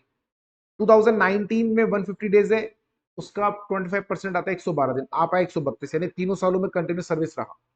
2020 में ऑर्गेनाइजेशन ने काम ही 40 डेज करा, 75% आएगा 30, आप आए 22 दिन, काउंट नहीं होगा। 2021 में ऑर्गेनाइजेशन ने काम करा 95 डेज, उसका 75% आता है 71 डेज, आप 80 डेज आए, हाँ। 2022 में 135 दिन ऑर्गेनाइजेशन ने काम करा, उसका 75 आता है 105, आप 138। हमें तो 5 ही चाहिए तो हो गए ना, आगे कैलकुलेशन चेक करना ही क्यों। तो this is how we basically calculate number of days we work, ठीक है। तो ये जो अपना टेक्निकल पोर्शन है वो खत्म हुआ। मैं आपको ऊपर से दिखाता हूँ इस एक्ट में जो जो चीजें थी। एक तो पहला एप्लीकेबिलिटी, एक्सटेंट ऑफ एप्लीकेबिलिटी, ये हमने पढ़ लिया। डेफिनेशन, एम्प्लॉय का डेफिनेशन पढ़ा। फैमिली में क्या आएगा, क्योंकि फैमिली का डेफिनेशन इंपॉर्टेंट है भाई। क्यों है फैमिली का डेफिनेशन इंपॉर्टेंट? फैमिली का डेफिनेशन इसीलिए इंपॉर्टेंट है क्योंकि हमने कहा था नॉमिनी जो आप बनाएंगे वो आप सिर्फ फैमिली के मेंबर को ही बनाएंगे, यानी किसी रिलेटिव को ही बनाएंगे। आप हर किसी को नॉमिनी नहीं बना सकते। नॉमिनी आप किसको बनाएंगे, फैमिली मेंबर। तो पहले फैमिली मेंबर में आता कौन है ये तो पता चले। मेल एम्प्लॉय के केस में खुद आएगा, उसकी वाइफ, बच्चे, मैरिड अनमैरिड से फर्क नहीं पड़ता, नॉमिनी दोनों को बनाया जा सकता है। डिपेंडेंट पेरेंट्स, अगर पेरेंट्स डिपेंडेंट नहीं है तो काउंट नहीं होगा, अदरवाइज काउंट होगा। The widow and children of deceased son, अगर बेटे की डेथ हो गई है तो उसकी जो बहू है और बच्चे हैं वो भी नॉमिनी की कैटेगरी में आते हैं। फीमेल एम्प्लॉय की केस में सेम डेफिनेशन है, बस उसके अपने हस्बैंड, सॉरी अपने पेरेंट्स भी कवर होंगे अगर वो डिपेंडेंट है तो। देखो अब सेम है, she herself, her husband, children, वही मैरिड अनमैरिड। हर डिपेंडेंट पेरेंट्स, हर यानी, और dependent parents of her husband. Husband के केस में वाइफ के डिपेंडेंट पेरेंट्स को नहीं काउंट किया जाएगा, लेकिन वाइफ के केस में उसके हस्बैंड के पेरेंट्स भी काउंट होंगे, खुद के भी। नीचे widow and children of deceased. Retirement superannuation मैंने आपको समझाया, वेजेस का मीनिंग मैंने आपको समझाया। कंटिन्यू सर्विस हम लोगों ने पढ़ा। वैन ग्रेचुटीज पेबल ये हम लोगों ने डिस्कस किया, ठीक है। उसके बाद में टू हुम ग्रेचुटीज पेबल, ग्रेचुटी का अमाउंट हम लोगों ने कैलकुलेट करना सीखा। अब हमारे पास में आता है फॉरफीचर ऑफ ग्रेचुटी। नॉमिनेशन मैंने आपको पढ़ाया, ग्रेचुटी के लिए आपको एप्लीकेशन कैसे लगानी है, उसका नोटिस कैसे जाएगा, ये सब हम लोग देखते हैं फटाफट से। पहले हमको बात करनी है ग्रेचुटी का फॉरफीचर क्या होता है। बहुत सिंपल से प्रोविजन है अब यहाँ पर हमारे पास में। ग्रेचुटी का फॉरफीचर किस तरीके से किया जाता है या ग्रेचुटी का फॉरफीचर कैसे हो सकता है, उस पर हम लोग थोड़ा डिस्कशन करते हैं। फॉरफीचर का मतलब है ग्रेचुटी को जब्त कर लेना। यदि किसी भी ऑर्गेनाइजेशन में किसी इंप्लॉय को नौकरी से टर्मिनेट कर दिया, और क्यों करा, क्योंकि उसके पार्ट में विलफुल ओमिशन था, नेग्लिजेंस था, जिससे कि ऑर्गेनाइजेशन को डैमेज हुआ या प्रॉपर्टी का डिस्ट्रक्शन हुआ, तो उसकी ग्रेचुटी को जब्त कर लेंगे उतने अमाउंट के लिए जितने से नुकसान हुआ, डैमेज हुआ। यानी अगर आपने कोई भी विलफुल ओमिशन या नेग्लिजेंस करा और आपकी फैक्ट्री में आपकी वजह से नुकसान हो गया, तो जितना फैक्ट्री का नुकसान हुआ उतने रुपए से आपकी ग्रेचुटी को जब्त कर लिया जाएगा, लेकिन याद रहे उससे ज्यादा नहीं। दूसरा क्या है, यदि आपने देखो यहाँ पे भी क्या लिखा, services of an employee terminated, क्यों टर्मिनेट की गई, आपका रॉयटर्स या डिसऑर्डरली कंडक्ट था। रॉयटर्स मतलब उपद्रवी व्यवहार था, डिसऑर्डरली मतलब आप ऑर्गेनाइजेशन की बात नहीं मानते। Act of violence, for any act which constitutes offence involving moral turpitude. Moral turpitude मतलब कुछ इस तरीके के अनैतिक काम है ना, फीमेल एम्प्लॉयज को छेड़ना, परेशान करना, चोरी करना, ऑर्गेनाइजेशन में धांधलीबाजी करना, इनमें से कोई भी चीज अगर आपने करी है, ठीक है, किसी भी तरह का राइटस या orderly behaviour, act of violence, moral turpitude का, और इस वजह से आपको नौकरी से निकाला गया, तो ऐसे केस में आपकी ग्रेचुटी को एम्प्लॉयर पूरी या पार्शियली जितना भी वो चाहता है वो क्या करेगा, जब्त कर सकता है। लेकिन यहाँ एक इंपॉर्टेंट चीज है, एक तो इनमें से कोई आपने काम करा और आपकी सर्विस टर्मिनेट करी। ऊपर वाले में क्या था कि एम्प्लॉयर का नुकसान हुआ, तो जितना एम्प्लॉयर का नुकसान हुआ उतना ही आप ग्रेचुटी का अमाउंट निकालो। नीचे वाले में आप देखोगे तो नुकसान तो एम्प्लॉयर का हुआ या नहीं हुआ उससे कोई लेना देना नहीं है। माना आपके सब करने से, जैसे आपने किसी फीमेल एम्प्लॉय के साथ में गलत करा, तो बदतमीजी करी आपने, अब इससे एम्प्लॉयर का वैसे तो कोई नुकसान नहीं हुआ, लेकिन इस वजह से एम्प्लॉयर ने स्ट्रिक्ट एक्शन लेते हुए आपको नौकरी से निकाला, बिल्कुल निकाला जाना चाहिए। तो ऐसे में ग्रेचुटी नहीं मिलेगी। एम्प्लॉयर चाहे तो आपकी पूरी ग्रेचुटी को रोक सकता है। आप कह रहे हो मेरी वजह से को नुकसान हुआ, कैसे? बात नुकसान की है ही नहीं। हमने कहा ना, रॉयटर्स बिहेवियर है, डिसऑर्डरली बिहेवियर है, मोरल टर्पिट्यूड है। उस केस में अगर आपको ऑर्गेनाइजेशन से निकाला जाता है तो एम्प्लॉयर आपकी पूरी ग्रेचुटी को अपने पास रख सकता है और आप मना नहीं कर सकते। ठीक है। अच्छा, यहाँ एक दो केसेस है, दोनों में ऑलमोस्ट सेम ही बात की गई है। अगर आप त्रवणकोर प्लाईवुड का केस देखेंगे या एयर इंडिया का, दोनों में सेम बात है। देखिए, कोई भी एम्प्लॉय अगर छुट्टी पर है, ठीक है, और बताया नहीं उसने, तो उस केस में हमने कहा था कि आप उसकी ग्रेचुटी नहीं रोक सकते। ठीक है। कई बार ऐसा होता है कि एम्प्लॉय के पास ऑर्गेनाइजेशन की कोई प्रॉपर्टी है ना, फ्लैट वगैरह है या क्वार्टर्स होते हैं ऑर्गेनाइजेशन, और आप वो खाली नहीं कर रहे, तो एम्प्लॉयर कह रहा है ठीक है, तू खाली नहीं करेगा तो तू ग्रेचुटी भी नहीं दूंगा। आप उससे खाली कराना, पुलिस की मदद लो या जो भी लॉ है उसकी हेल्प लो, लेकिन आप उसके लिए ग्रेचुटी को नहीं रोक सकते। ग्रेचुटी तो आपको देगी, उसका इससे कोई कनेक्शन नहीं है, कोई लेना देना नहीं। नॉमिनेशन मैंने आपको पीछे बता दिया था, पूरा का पूरा हमने डिटेल में डिस्कस किया था। Application for the payment of gratuity, अभी ये क्या है? क्योंकि अगर किसी एम्प्लॉय की डेथ होती है या रिटायरमेंट आता है या सुपर एन्युएशन होता है, तो हमने कहा था ग्रेचुटी आपको देंगे हम लोग, ग्रेचुटी मिलेगी आपको। तो ऐसे केस में ग्रेचुटी कितनी मिलेगी, ये मुद्दा हमारे लिए बड़ा था, वो हमने पीछे पड़ा। अब उसके लिए अप्लाई कौन करेगा और किस फॉर्म में करना है? देखिए, अगर कोई इंप्लॉय ग्रेचुटी के लिए खुद ही एलिजिबल, यानी वो जिंदा है, रिटायरमेंट है, सुपर एन्युएशन है, तो उसे एक फॉर्म नंबर आई में एप्लीकेशन लगानी है जिस दिन आपकी नौकरी खत्म हुई उससे 30 दिनों के अंदर अंदर। लेकिन अगर एम्प्लॉय की डेथ हो गई या परमानेंट डिसेबिलिटी, तो ये एप्लीकेशन का नॉमिनी लगाएगा, लेकिन फॉर्म नंबर लगेगा फॉर्म नंबर जे। लगानी ये भी 30 डेज में ही है जिस दिन से वो इवेंट हुआ जिसकी वजह से ग्रेचुटी पे करनी। फॉर्म नंबर अलग अलग हो जाएगा। अच्छा, यहाँ एक और चीज है, क्योंकि जो एम्प्लॉय के रिलेटिव है, जो नॉमिनी है, यार अब हो सकता है वो देखो उतना पढ़ा लिखा ना, उसको परेशान करने का कोई लॉजिक, और फॉर्म भर, अरे उससे नहीं भरा जा रहा। हमने कहा कोई बात नहीं, अगर आप फॉर्म नहीं भर सकते, नहीं भर पा रहे कोई, आप एक सादा पेपर पे एप्लीकेशन लिख के दे दो कि भैया ऐसे ऐसे जो है मेरे हस्बैंड या जो भी आपके वो रिलेटिव थे जिनकी डेथ हो गई है, वो उसमें काम करते थे और हम चाहते हैं कि अब उनकी ग्रेचुटी दे दें क्योंकि उनकी डेथ हो गई। अगर कई बार ऐसा होता है कि नॉमिनी का नाम आपने नहीं बताया, वैसे तो बताना ही पड़ता है, किन्हीं कारणों से नहीं बताया, अब ग्रेचुटी किसको मिलेगी? Legal here. अच्छा, ये जो ऊपर आपने एप्लीकेशन पढ़ी है 30 में लगा रहा है, लीगल हियर के केस में क्या ना हो सकता है, लीगल हियर कौन है इस बात को लेकर डिस्प्यूट, ये संभव है कि लीगल ईयर कौन है इस बात को लेकर डिस्प्यूट। तो उस केस में हमने आपको 1 साल का टाइम दिया एप्लीकेशन लगाने कि देखो, जहां एम्प्लॉय खुद लगा रहा है वहां तो 30 डेज में लगा सकता है, जहां एम्प्लॉय का नॉमिनी लगा रहा है वो भी 30 डेज, क्योंकि पहले से डिफाइन है नॉमिनी कौन है। लेकिन जहां एम्प्लॉय के नॉमिनी का नाम जो है नहीं बताया उसने, तो लीगल ईयर को देंगे। अब लीगल ईयर को लेकर डिस्प्यूट हो सकता है, तो हमने 1 साल का टाइम दिया है, 1 साल के अंदर अंदर आप एप्लीकेशन लगा दो। Notice for payment of the gratuity बहुत सिंपल है। जैसे आपने एप्लीकेशन लगाई एम्प्लॉयर के पास, तो जिस दिन आपने एप्लीकेशन लगाई, एम्प्लॉयर उससे 15 दिन के अंदर अंदर आपको रिप्लाई करेगा। 15 दिन में आपके पास एप्लीकेशन लगाने का टाइम है 30 दिन। जिस दिन भी आपने एप्लीकेशन लगाई, 15 दिनों के अंदर अंदर एम्प्लॉयर आपको जवाब देगा। या तो वो ये बोलेगा कि आपका क्लेम एडमिसिबल है, यानी भैया क्लेम एकदम सही है, ठीक है, और जितना अमाउंट बनता है, या मान लो थोड़ा कम ज्यादा, तो लिख देगा कि भाई ग्रेचुटी के लिए तो आप एलिजिबल हो। आपने एप्लीकेशन में लिखा था कि भैया मेरी 30 लाख की ग्रेचुटी, 30 नहीं थी, 16 लाख की है, तो या तो 16 लाख, क्या एम्प्लॉयर को लगता है 16 नहीं यार 15 लाख 36,000 बन रही है, तो वो लिख देता है कि अमाउंट ऑफ ग्रेचुटी तो एडमिसिबल है और ये आपका अमाउंट है।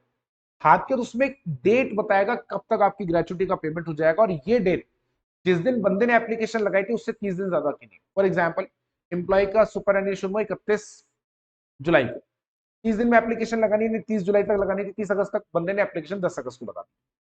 10 अगस्त से 30 दिन मतलब 9 सितंबर, 31 का महीना है, 9 सितंबर से आगे की डेट नहीं दोगे। यानी आप अपने, वो जो एम्प्लॉयर है वो जो रिप्लाई का उसमें लिख के देगा 9 सितंबर या उससे पहले की डेट, क्योंकि एप्लीकेशन बंदे ने कब लगाई? 10 अगस्त को, 10 अगस्त से 30 दिन 9 सितंबर, 9 सितंबर या उससे पहले की डेट मेंशन करेगा, भैया पेमेंट आपको इस तारीख को मिल जाएगी। और ये वो जो देगा ना, वो आपको नोटिस देगा, ये फॉर्म नंबर एल में देगा। यदि आपका क्लेम एडमिसिबल नहीं है तो फॉर्म नंबर एम में वो आपको दे देगा वही 15 दिन के अंदर कि भैया ये रीजन से आपका ग्रेचुटी का क्लेम एडमिसिबल नहीं है, हम आपको ग्रेचुटी नहीं दे सकते। ठीक है, फिर आप उसमें सुधार करें। अगर लीगल ईयर है तो, या नॉमिनी है, वैसे लीगल ईयर के केस में नॉमिनी में तो नहीं मांगते, लीगल ईयर के केस में एम्प्लॉयर आपसे आपके आईडी प्रूफ वगैरह मांग सकता है। आप आके कह रहे हो सर वो मैं लीगल ईयर हूँ, मेरे पति थे, पत्नी थी या पिताजी थे, और उनकी ग्रेचुटी का अमाउंट आप मुझे दे दीजिए, तो एम्प्लॉयर लीगल ईयर के डॉक्यूमेंट तो मांगेगा यार, चेक तो करेगा ना आप सच में लीगल ईयर हो या नहीं, वो मांग सकता है। यदि किसी वजह से एम्प्लॉयर, ये जो टाइम हमने बताया, हमने कहा था ना जिस दिन एप्लीकेशन लगाई उससे 30 डेज के अंदर अंदर ग्रेचुटी का पैसा देना, यदि किसी वजह से आप ग्रेचुटी का पैसा नहीं दे पाए 30 दिन में, तो याद रखिएगा आपको 10% की रेट से ब्याज देना पड़ेगा एम्प्लॉय को। 10% की रेट से आप ब्याज देंगे, ये आपको ध्यान में रखना है। हाँ, अगर एम्प्लॉय की गलती थी, अकाउंट नंबर सही नहीं बताया, अकाउंट नंबर गलत बता दिया आपने, ठीक है, तो उस केस में फिर एम्प्लॉयर इंटरेस्ट नहीं देगा। ठीक है, ये आपको ध्यान में रखना है। आगे चलते हैं, dispute regarding the amount of gratuity. यदि एम्प्लॉयर और एम्प्लॉय के बीच में ग्रेचुटी के अमाउंट को लेकर डिस्प्यूट है, तो हम लोग जो अथॉरिटी है जो कि इस एक्ट को कंट्रोल करती है, इंप्लीमेंटेशन लगाने का काम करती है, उसके पास जाएंगे, उसको एप्लीकेशन लगाएंगे हम लोग। ठीक है, उसके पास में अपने को एप्लीकेशन लगाना है, और वो जो अथॉरिटी है वो डिसीजन ले। इस दौरान करना क्या है, जो एम्प्लॉयर है वो उतना अमाउंट तो जमा करा देगा जितना अमाउंट वो कहता है कि मैं रेडी। जैसे मान लीजिए एम्प्लॉय कहता है 16 लाख, एम्प्लॉयर कहता है नहीं तेरी ग्रेजुएट 13,40,000 बन रही है, हमने कहा 13,40 तो एम्प्लॉय और एम्प्लॉयर दोनों रेडी है, एम्प्लॉय 15 मांग रहा है, तो 1,60,000 का तो डिस्प्यूट है। तो अगर ऐसा हुआ dispute relating to the amount of gratuity, the employer deposit with the controlling authority such amount ही एडमिट्स टू बी पेपर। 13,40 तो तू देने के लिए रेडी है ना, उतना तो जमा करा।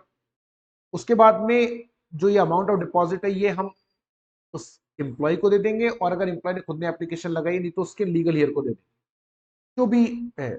और बाद में फिर जो डिस्प्यूट है 1,60,000 का वो चलता रहे। तो उससे फायदा ही होता है कि जो एम्प्लॉय है उसको एक छोटा अमाउंट तो मिल ही जाता है एक बार के लिए। ठीक है, छोटा क्या बड़ा अमाउंट मिल गया जिसमें डिस्प्यूट नहीं। रिकवरी ऑफ ग्रेचुटी, यदि कोई एम्प्लॉयर अपने एम्प्लॉय को ग्रेचुटी नहीं दे रहा, ग्रेचुटी देने में नाटक कर रहा है किसी भी वजह से, ठीक है, फॉर एग्जाम्पल, तो ऐसे केस में जो एम्प्लॉयर है,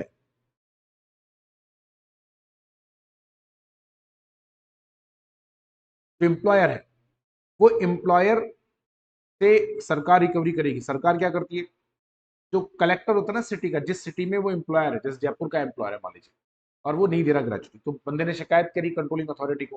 कंट्रोलिंग अथॉरिटी मतलब जो एक्ट को कंट्रोल करती है, कंट्रोलिंग अथॉरिटी।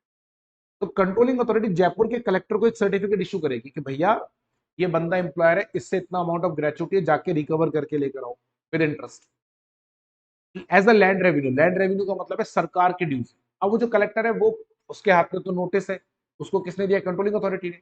वो एम्प्लॉयर के पास जाएगा, भैया आपका ग्रेचुटी का अमाउंट इतना ड्यू था जो आपने नहीं दिया, ऊपर से नोटिस आया, आपसे अमाउंट रिकवर करना है। रिकवर करने के लिए वो कुछ भी कर सकता है, वो आपकी प्रॉपर्टी को बेच सकता है, ध्यान रखना।